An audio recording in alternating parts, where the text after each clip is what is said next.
पैसा कैसे कमाते हैं और इनकम को कैसे प्रोड्यूस करते हैं, पैसों को बचाते कैसे और सही जगह पे इन्वेस्ट कैसे करते हैं, ये सब तो हमने सीख लिया और ये हर यूट्यूबर आप लोगों को सिखाएगा। डे 3 में हम लोगों ने बताया था कि सेलिंग की इंपॉर्टेंट क्या है ना।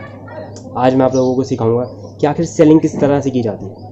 आप अपने आप को एज अ प्रोडक्ट कैसे बेच सकते हो, लोगों को सिखाने वाला हूँ कि आप एज अ प्रोडक्ट क्या बेच सकते हो। आज मैं आप लोगों को वो सेलिंग टेक्निक बताने वाला हूँ कि हमने एक्सपीरियंस से सेलिंग एक्सपीरियंस है वो मैं आप लोगों के साथ शेयर करने वाला हूँ। और जितने भी ये सीक्रेट है ना वो मैं आप लोगों के साथ एकदम फ्री ऑफ कॉस्ट शेयर करने वाला हूँ। अगर आप नए हो तो इस चैनल को सब्सक्राइब कर लेना, क्योंकि ये वाली जो पावरफुल वीडियो है ना ये आपके बहुत काम आने वाली है। उसके बाकी के जो 3 पार्ट्स हैं वो तो इससे भी ज़्यादा वैल्यूएबल है आपकी लाइफ में, क्योंकि हम ना हर एक चीज़ बेच रहे हैं। आज अगर आप यहाँ पर हो तो आप मुझे अपना टाइम दे रहे हो, क्यों? और मैं नहीं चाहता कि आपका टाइम बेकार जाए। ये टेक्निक अगर आप लोगों ने सीख ली, अगर इसकी प्रैक्टिस आप हर दिन करेंगे तो फिर आप लोगों को ना लाइफ में ऐसा कुछ भी चीज़ नहीं है जो आप बेच नहीं सकते। इतना मैं कंफर्म बता रहा हूँ। द आर्ट ऑफ सेलिंग, या फिर यूँ बोलूँ द सेलिंग स्किल। अगर आप करते हैं आज की वीडियो, अगर आपको ये वीडियो पसंद आती है तो लाइक कर देना, चैनल को सब्सक्राइब कर देना, बगल में रखा नोटिफिकेशन बेल आइकन दबा देना ताकि आपको बाकी की उन 3 वीडियोस की नोटिफिकेशन जितनी जल्द से हो सके। आज हम 7 सेकंड में पहुँच चुके हैं मनी मैस्टरी सीरीज़ के, और आज मैं आप लोगों को जो सिखाने वाला हूँ वो अगर आप लोगों ने सीख लिया तो फिर आपको ना फिर कोई भी चीज़ सीखने की ज़रूरत नहीं पड़ेगी, क्योंकि ये इकलौती ऐसी चीज़ है अगर आपने ये चीज़ सीख ली तो फिर अब कुछ भी काम करो उसमें इस चीज़ के रिक्वायरमेंट बहुत ज़्यादा इंपॉर्टेंट है। अब मान लेते हैं कि मुझे लोगों को पढ़ाना आता है, लेकिन मुझे यही नहीं पता कि मैं उसको बेचूँ कैसे, मतलब एडवर्टाइज़ नहीं आती है मुझे, तो मेरा उसको कुछ करने का फ़ायदा नहीं, क्योंकि मैं उसका इस्तेमाल ही नहीं कर पाऊँगा। सही बात। तो अगर आपको ये वाली स्किल आती है, अगर आपको बेचना आता है, तो फिर एक बात पक्की है कि आप कभी भूखे नहीं सोओगे, फिर आप काम करो या ना करो। अगर आपको किसी का सामान बेचना आता है ना, किसी का भी, खुद का भी या फिर दूसरे का भी, तो ऐसा कोई इंसान नहीं है कि आपको नौकरी पे नहीं रखेगा, क्योंकि जब तक सामान बिकता नहीं है बिज़नेस में तब तक उसका काम चलता नहीं है। और आज मैं आप लोगों को वही चमत्कारी स्किल बताने वाला हूँ, वही चमत्कारी चीज़ आपको आज मैं सिखाने वाला हूँ, तो इस वीडियो को लास्ट तक देखते रहना। शुरू करते हैं सबसे पहली चीज़ पे। हम अपनी ना हर एक चीज़ में बेचते ही रहते हैं। कभी हम समय बेचते हैं, कभी हम अपनी स्किल बेचते हैं, कभी हम पैसा कमाने के लिए हम बहुत सी चीज़ें हम करते हैं। हम कुछ ना कुछ दे रहे होते हैं। इस दुनिया में ऐसा कोई इंसान नहीं है जो कि बिना टाइम को बेचे पैसे नहीं कमा सकता। लोग शुरुआत में अपना समय बेचकर ही पैसा कमाते हैं, और ये हमारी डे टू डे लाइफ में हो रहा होता है, इसलिए ये हमारे लिए बहुत ही ज़्यादा इंपॉर्टेंट है। एक बात पक्का है कि अगर आपने ये स्किल सीख ली तो आप भूखे पेट तो नहीं सोने वाले। सो हमें ये, अगर हमें ज़िंदा रहना तो हमें ये स्किल सीखना बहुत ही ज़्यादा ज़रूरी है। और हर कामयाब इंसान को पता है यार कि ये स्किल कितनी ज़्यादा इंपॉर्टेंट है, इसलिए वो इतने ज़्यादा सक्सेसफुल हैं, क्योंकि उनको ये चीज़ पता है। सबसे पहले चलते हैं, never sell something you can't by yourself. कभी भी वो चीज़ मत खरीदना जो कि तुम खुद खरीद नहीं सकते हो। बेचने को आप दुनिया भर में बहुत सारी चीज़ें बेच सकते हो, लेकिन मैं जहाँ तक बोलता हूँ आप कभी भी वो चीज़ मत बेचना जो कि तुम खुद कभी ले नहीं सकते हो। अब मैं ऐसा क्यों बोल रहा हूँ, क्योंकि सारी चीज़ें बिकने वाली होती हैं, बट अगर तुम उसे ख़रीद नहीं रहे हो ना तो तुम्हें कहीं लग रहा है कि उस चीज़ की वैल्यू नहीं है।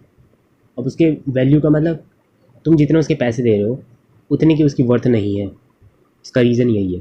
अब मान लो अगर मैं एक वीडियो गेम ख़रीदता हूँ और लास्ट में मेरे को उसके रिव्यूज़ मिलते हैं 2 से 3, मतलब कम मिलते हैं, तो इसका मतलब 2000 रुपये में मेरे को अगर कोई वीडियो गेम दे रहा है और वो इतनी अच्छी नहीं है तो मेरे वो 2000 रुपये गए वेस्ट। और वही अगर मैं 2000 की एक ऐसी गेम ले लेता हूँ जो कि वर्थ इट हो, मान लेते हैं 2000 का मैं एक डेज गॉन का गेम ले लेता हूँ जिसकी रिव्यूज़ आज के टाइम पे 4 है, 5 आउट ऑफ 4, तो वो ज़्यादा बेहतर है, क्योंकि उसे लोग भी पसंद करते हैं और काफ़ी ज़्यादा उसे खेलने में भी मज़ा आया।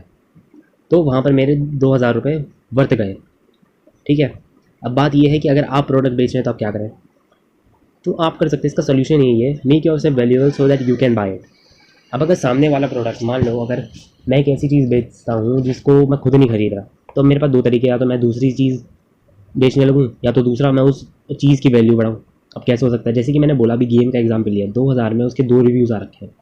अब या तो वो कंपनी क्या कर सकती है, उस गेम को जगह दूसरा गेम बनाए उससे बेहतर, है ना।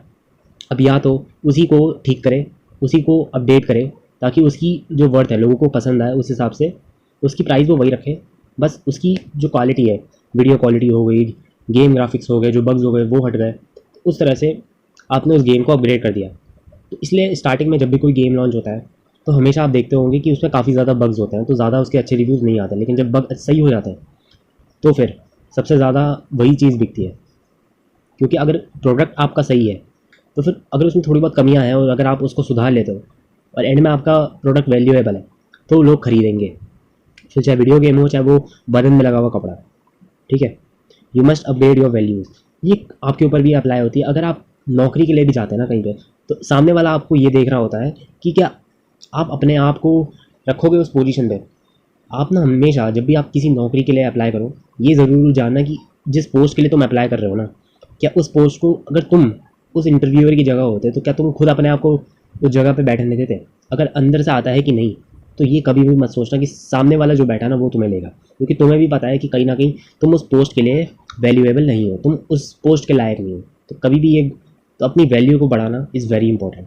अपनी स्किल्स के ऊपर इन्वेस्ट करना is a very important thing. अगर आप खुद को कुछ जगह नहीं देख पा रहे हो ना, तो ये कभी मत सोचना कि सामने वाला व्यक्ति आपको देखेगा उस जगह पे। दूसरा चलते हैं, फोकस ऑन वर्थ फैक्टर। कोशिश करो कि अपनी ना स्किल्स बढ़ाओ, अपनी जो औकात है वो उसको बढ़ाओ, ताकि लोग उस प्रोडक्ट को या फिर तुमको बाय करने से पहले हिचकिचाए ना। क्योंकि अगर आप नौकरी भी करते हैं ना, तो आप सामने वाले को ये बोलते हैं कि मैं आपकी जगह काम करूँगा, और रेट नहीं करते हैं। अगर आपको you can select your self for that position in that company, तो ये भी मत सोचना कि सामने वाला आपको रिक्रूट करेगा। कंपनी में बैठने से पहले आपको अपनी औकात जाननी पड़ेगी, आप कितने उस पोजीशन के लायक हो, और अपनी स्किल्स पे फोकस करना होगा ताकि आप उसके लायक बन सको। एक मेरे को बहुत अच्छी बात लगी थी जो मैंने मेंटर ने कही थी कि यार अगर तू ना किसी चीज़ के लायक है तो वो चीज़ ना खुद तेरे पास चल के आएगी, तेरे को वहाँ जाने की हर बार ज़रूरत नहीं पड़ेगी।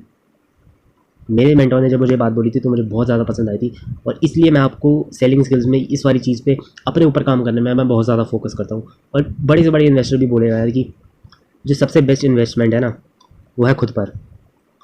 Focus on your worth it factor, समझ रहे हो। इस चीज़ को भी उतनी तरह से ही देखना पड़ेगा जितना कि आप बाकी चीज़ों को देखते हैं। चलिए हम आगे चलते हैं। The bigger problem you solve the bigger money you get. आप लोगों को लग रहा होगा कि ये आप क्या बोल रहे हो, है ना यार। बिजनेस ना सिर्फ एक चीज़ पे डिपेंड करता है। जितनी बड़ी प्रॉब्लम होती है उतनी बड़ा अगर आप लोगों का सोल्यूशन होता है तो ही आप लोगों को पैसा देता है कोई। अब एग्जांपल ले लेते हैं फेसबुक का। फेसबुक ने दुनिया की सबसे बड़ी प्रॉब्लम सॉल्व करी थी, इसलिए उसे आज के फाउंडर को वो जल्द से जल्द यंगेस्ट बिलियनर बना था। कैसे? फेसबुक ने फोकस किया था कनेक्शन पे। लोग उस ज़माने में वो सिर्फ टेलीफोन से ज़्यादातर बातें किया करते थे या फिर फ़ोन से, पर फेसबुक ने वो बैरियर ही हटा दिया, क्योंकि वहाँ पर हर समय आपको पैसे देने पड़ते थे टेलीकॉम कंपनीज़ को। पर फेसबुक एकदम फ्री में लोगों से कनेक्ट किया करवाया करता था। आप अपडेट हुआ करते थे लोगों की लाइफस्टाइल से। लोग 1000 किलोमीटर भी अगर एक दूसरे से दूर है तो फेसबुक ने उसकी वो रिक्वायरमेंट ख़त्म कर दी, क्योंकि अब लोग चाहे तो अपनी दिन भर की ज़िंदगी को एक फ़ोटो या फिर एक वीडियो की तरह अपने आप को शेयर कर सकते हैं और अपने रिश्तेदारों में बता सकते हैं। और ये सबसे बड़ी प्रॉब्लम थी उस ज़माने में। ये लोग तो आप भी मानते हैं कि फेसबुक अगर आज नहीं होता तो फिर आज आपकी जितनी अपॉर्चुनिटीज़ खुल गई हैं वो भी नहीं होती। पर और यही वाली जो प्रॉब्लम थी ना, ये पूरे वर्ल्ड में थी। ये सिर्फ एक पर्टिकुलर प्लेस में या फिर एक पर्टिकुलर निश में नहीं थी, ये सब जगह थी, ये पूरे वर्ल्ड में थी। तो जब फेसबुक लॉन्च हुआ तो उसने जब पूरे वर्ल्ड की इकोनॉमी को इफेक्ट किया, इसलिए वो सबसे ज़्यादा जल्दी और सबसे अमीर आदमी बन सका सबसे कम एज में। जो फेसबुक का फाउंडर था वो सिर्फ 23 साल की उम्र में फर्स्ट बिलियनर बना, सबसे यंगेस्ट बिलियनर। अब आज की डेट में बोलो तो 21 साल की यंगेस्ट बिलियनर बन चुकी है काइली जेनर। बट जब तक काइली जेनर नहीं थी, मैं ये सिर्फ से बात कर रहा हूँ कि जितनी बढ़िया प्रॉब्लम सॉल्व करोगे उतना ही लोग आपको पैसा देंगे उसके। आगे मैं चलता हूँ। तो मेरा सीधा कहने का मतलब ये है, प्रॉब्लम पे फोकस करो और उसके सॉल्यूशन को ढूंढो, तो ही आपको पैसे मिलेंगे, वरना नहीं मिलेंगे। तो अब जो अगली चीज़ मैं आप लोगों को सिखाने वाला हूँ ना, वो आप लोगों को ना बिल्कुल पागलों की तरह करना पड़ेगा। अगर आप कोई किसी नौकरी के लिए अप्लाई करना चाहते हैं या फिर अगर आप एक स्टार्टअप हैं तो आपको ये चीज़ करनी पड़ेगी, आप चाहो ना चाहो। You must learn to follow up. अब फॉलो अप का क्या मतलब होता है? उसका पीछा करना, ठीक है। हमें एक चीज़ के पीछे इतना पागल हो जाना है कि सामने वाला परेशान हो जाए। अब ये ज़्यादातर मैं इसलिए कह रहा हूँ, ये मैंने तो नहीं करी, पर आप लोगों को अगर तुरंत तो आसमान पे पहुंचना है तो स्टार्टअप में या फिर अगर आप नौकरी कर रहे हैं तो आपको ये सब करना पड़ेगा। क्यों? क्योंकि पहले तो आप लोगों को कोई जानता नहीं है। Nobody buys you at first try, okay. कोई आपको जानता नहीं है तो पहली बार में कोई आपसे इंप्रेस नहीं होने वाला, फिर चाहे आपका एक स्टार्टअप हो चाहे वो आपका खुद की नौकरी के लिए अगर आप अप्लाई कर रहे हो तो, ठीक है। आपको ये समझना पड़ेगा कि अगर आपको अपनी वर्थ पता है, अपनी आपको वर्थ पता है, तो फिर आपको लोगों को परेशान करना पड़ेगा कि मेरे को रिक्रूट करो, क्योंकि आप ही नहीं हो उस दुनिया में अकेले, आपसे 100 लोग हैं इस दुनिया में जो आपसे ज़्यादा अच्छे टैलेंटेड हैं और काफ़ी ज़्यादा उन पर लोगों का अटेंशन है।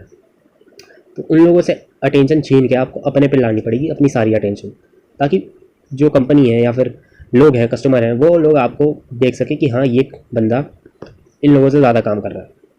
देखा जाए जो इतने सारी दुकानें हैं, है ना, अब कस्टमर चाहे तो उनके लाखों बन सकते हैं, करोड़ों बन सकते हैं, पर सबके सब इतने सक्सेसफुल क्यों नहीं है? क्योंकि अब इंडिया में 100 में से 100 से 10 स्टार्टअप ऐसे ही हैं जो कि सक्सेसफुल होते हैं। क्यों? क्योंकि बाकी के 90 पे फोकस ही नहीं होता, अटेंशन ही नहीं होते, अटेंशन ही नहीं होते। और यही सेम अप्लाई होता है जॉब्स में।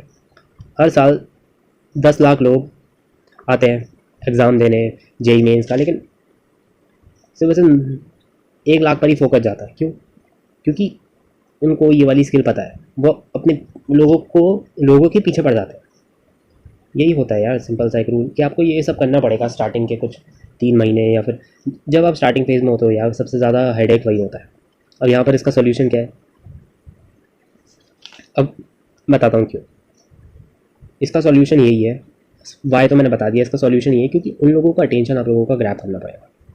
अब सबसे मस्त एग्जांपल मैं तो यही कहूँगा कि कोका कोला ने करोड़ों रुपए अपनी एडवर्टाइजिंग में करे। क्यों? क्या ज़रूरत है? करोड़ों रुपए कमा के वो चाहे तो रिटायर हो सकता है, पर क्यों नहीं हो रहा भाई? क्योंकि उनको पता है कि कोका कोला के अलावा 99 ऐसे ब्रांड हैं जो कि वही चीज़ बनाते हैं, लेकिन तब भी लोगों का फोकस है वो सिर्फ एक चीज़ पे है, वो है कोका कोला। इसलिए वो बिकता है क्योंकि लोगों का ध्यान है इस तरफ। एडवर्टाइजमेंट पे लोग कोका कोला के ऐड इसलिए दिखाते हैं ताकि वो ये खरीदें, ना कि ये सब। ठीक है, इन सब का तो पता हो गया कट। अब बचा कोका कोला। सिंपल सी बात है, एक चीज़ बेचने वाले कई सारे लोग होंगे। हो सकता है जो मैं वीडियो बना रहा हूँ वो शायद 100 लोगों ने बना ली होगी, है ना, लेकिन अगर लोगों का अटेंशन मेरे पे आ जाता है तो उन बाकी के लोगों का तो गए ना। वही मैं आप लोगों को सिखाना चाह रहा हूँ अब, कि अगर आपको अटेंशन चाहिए तभी आप लोग पैसा कमा पाएंगे। अगर आपको कुछ भी बेचना है तो आपको एडवर्टाइजमेंट करनी पड़ेगी या फिर अपनी वर्थ दिखानी पड़ेगी लोगों को, मतलब ढिंढोरा आपको पीटना पड़ेगा, और जितना ज़्यादा अच्छे से पीटोगे उतना ही आप लोगों को फ़ायदा है। If you want sell you must need to space in human mind. अगर आपको कुछ ना कुछ बेचना है, अगर आपको सेल्स आनी है ना, तो लोगों के दिमाग में आपको अपनी जगह बनानी पड़ेगी, ताकि उन लोगों को ना ध्यान रह सके कि हाँ तुम हो। अटेंशन आप लोगों को चाहिए ताकि सेल्स हो सके। ठीक है, उम्मीद करता हूँ ये आप समझ गए होंगे। You must follow till they call the police, ये मैंने एक शायरी मान ली थी, तो परेशान करो उनको तब तक जब तक भाई पुलिस बुलाने की नौबत ना आ जाए। आगे चलते हैं। और ये सबसे ज़्यादा इंपॉर्टेंट है। बाकी चीज़ों पे अगर आप ध्यान दे देते हैं, लेकिन अगर आप इस 5वें पॉइंट पे फोकस नहीं करते हैं तो पहला वाक्य आ गया, सब कुछ बेकार हो जाएगा। एग्जाम्पल भी नीचे बताऊँगा। Value should be greater than price. एक बात हमेशा याद रखना, लोग सिर्फ तभी चीज़ खरीदते हैं जब आप वही चीज़ कम दाम में दे रहे हो। अब आप सोच रहे होंगे कि इसके एग्जांपल क्या है। इतने सारे जो मैंने प्रीमियर ऑफर दिखा रखे हैं, कई लोग एक चीज़ बेचते हैं। मान लो अगर कोई कोर्स है, अगर आप पे एक स्किल सिखा दूँ मैं, जो कि आपको, मुझे पता है कि कम से कम 1 लाख रुपए हर महीने कमा के देगा एक जॉब में, वो भी इनिशियली, फिर चाहे वो 21 साल का हो, फिर चाहे वो 19 साल का हो, लेकिन तब भी मुझे पता है कि वो चीज़, वो स्किल आपको 1 लाख रुपए हर महीना कमा के दे सकता है। तो मुझे आपसे उसके लिए कितने लेने चाहिए? अब आप बोलेंगे 50,000 है ना, अब आप बोलेंगे कि 60,000 लेने चाहिए, और ये बात सही है। अगर आपको मैं 1 लाख रुपए हर महीना कमाना, एक ऐसी चीज़ सिखा रहा हूँ जो आपको हर समय, हर महीना अगर 1 लाख रुपए कमा के दे सकता है, तो इतना हक मेरा भी बनता है, क्योंकि ये वन टाइम इन्वेस्टमेंट होती है। पर आपको समझना पड़ेगा यार कि आपके पास ना कंपटीशन भी उतना ही है, जितना कि आपके प्राइस ज़्यादा होंगे ना, उतने ही आपके पास कम लोग आएंगे।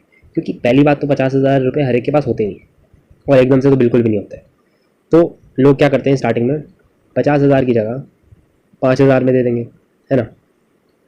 फिर स्टार्टिंग में, ताकि लोगों को अट्रैक्ट कर सको, आपको सेलिंग पे लगाना पड़ेगा। अब वो हो सकता है 90% ऑफ हो, है ना। अब आप बोलेंगे कि ये सब करने की क्या ज़रूरत है? करना पड़ता है यार, क्योंकि आज के समय पे अगर आप कुछ भी काम करते हैं पहले से ही किसी ने कर रखा होगा। अब फॉर एग्जांपल मैं बोलूँ, अगर मेरे को आज एक कपड़े की दुकान खोलनी है या फिर ज्वेलरी की दुकान खोलनी है, तो मेरे यहाँ लोग क्यों खरीदेंगे? हैं, क्यों खरीदेंगे मेरे यहाँ? कोई रीज़न तो होना चाहिए ना। और सबसे अच्छा रीज़न ये होता है कि मैं उन्हें वही चीज़ सस्ते में दूँ, क्योंकि बाकी मार्केट में भी हैं चीज़ें जो कि जिनकी रेपुटेशन है, और वो वही चीज़ मान लो अगर 1,000 में बेच रहे हैं, तो मुझे शायद वही चीज़ मैंने 500 में बेचनी पड़ेगी। और आपके साथ भी वैसा ही होगा। अगर आपको सेल्स चाहिए, अगर स्टार्टिंग में अगर आपको जॉब के लिए अप्लाई करना है, तो ऐसा नहीं है कि आपको एकदम से नहीं दे देगा, उसके लिए आपको करीबन 5 साल का एक्सपीरियंस भी चाहिए होगा। तो स्टार्टिंग में आपको 2 लाख ना मांगते हुए आप 30,000 में उसके लिए काम करना पड़े, या फिर हो सकता है उससे भी कम 20,000 में। तो स्टार्टिंग में आपको वैल्यू ज़्यादा देनी है, क्योंकि आपकी ब्रांडिंग अभी नहीं हो रखी है। ब्रांडिंग इन द सेंस लोग आपको जानते नहीं है भाई आप हो कौन। तो एकदम से आप किसी को भी नहीं रखते जब तक वो आपको कोई प्रूफ ना दे दे, ठीक है। भाई करना पड़ता है, ये आपके ऊपर डिपेंड नहीं करता। मुझे भी ये सब करना पड़ेगा अगर मेरे को पैसे कमाने हैं, या फिर अगर मेरे को इस स्किल मेरे को पता है और अगर मैं ये सब नहीं करता तो मेरी जितनी भी नॉलेज है सब बेकार है। मुझे आप लोगों को चाह कर भी वैल्यू, ये जो मैं आप लोगों को पैसा कमाना सिखा रहा हूँ, इसके मैं चाहूँ तो 1000 रुपये का कोर्स यूडेमी में बेच के आराम से कमा सकता हूँ, और मुझे बेचनी पड़ रही है ना फ्री में, क्योंकि मेरे को पता है कि वैल्यू अगर मैं ज़्यादा दूंगा तो पैसे एक बाय प्रोडक्ट है, it is a by product. उम्मीद करता हूँ कि आप लोगों को ये चीज़ समझ में आ गई होगी। आज जो मैंने आप लोगों को सिखाया ना, वो आपको रिवाइज़ करना पड़ेगा और अप्लाई करना पड़ेगा। यू मस्ट अप्लाई दिस, कि ये चीज़ ऐसी है ना, रट के या लिख के नहीं आती, ये सिर्फ से तभी काम आती है जब आप इसे अप्लाई करते हो। और जो सेलिंग स्किल है ना, आपको सबसे ज़्यादा काम आपके प्रोफेशन में ही करेगी। आप चाहे कोई भी प्रोफेशन करें, ये ऐसी चीज़ है कि आपको सीखनी बहुत ज़्यादा इंपॉर्टेंट थी, और आज मैंने आप लोगों को यही चीज़ सिखाई है। तो शेयर करो उन लोगों तक, ताकि उन लोगों को इसकी वर्थ पता चले, और साथ ही साथ उन लोगों को भी पता चले कि एक ऐसा यूट्यूब चैनल भी है जहाँ पर आप लोगों को इस प्रकार की नॉलेज दी जा रही है, ठीक है। तो कोशिश करो, लाइक कर देना अगर पसंद आती है, शेयर करना उन लोगों के साथ, ताकि उन लोगों को पता चले कि ये कितनी ज़्यादा इंपॉर्टेंट स्किल है। और दूसरी बात, सब्सक्राइब कर लेना ये चैनल को, और साथ ही साथ उन लोगों तक ये उनको भी ये कहना कि मेरे चैनल को सब्सक्राइब करें। अभी स्टार्टिंग में है, ग्रोथ की बहुत ज़्यादा रिक्वायरमेंट है। सबसे रिक्वेस्ट है, शेयर करना यार प्लीज़, शेयर करना, क्योंकि ये इंपॉर्टेंट नॉलेज आप लोगों को बहुत ज़्यादा काम करवाएगी आगे चल के भी और आज भी। मैं देखा जाए कोई ऐसी चीज़ नहीं है आप लोगों को सिखाता जो कि आपको सिर्फ उसे एक टाइम पे प्रॉफिट दे। ये ऐसी चीज़ है ना कि आपको लाइफ टाइम खाना खिलाती रहेगी, पता भी नहीं चलेगा आपको। ये ऐसी स्किल है और हर कोई नहीं सिखाता, और स्पेशली तो फ्री में, ठीक है। सब्सक्राइब कर लेना। आप चाहो तो मेरे इंस्टा हैंडल पे भी मेरे को ज्वाइन कर सकते हो, @मेंटोर भैया पे। वहाँ पर तो मैं डेली अपडेट्स देता रहता हूँ, बट आप लोगों को थोड़ी ना पता होगा। चलिए मैं चलता हूँ, तब तक के लिए चलता हूँ। See have a nice day and good bye.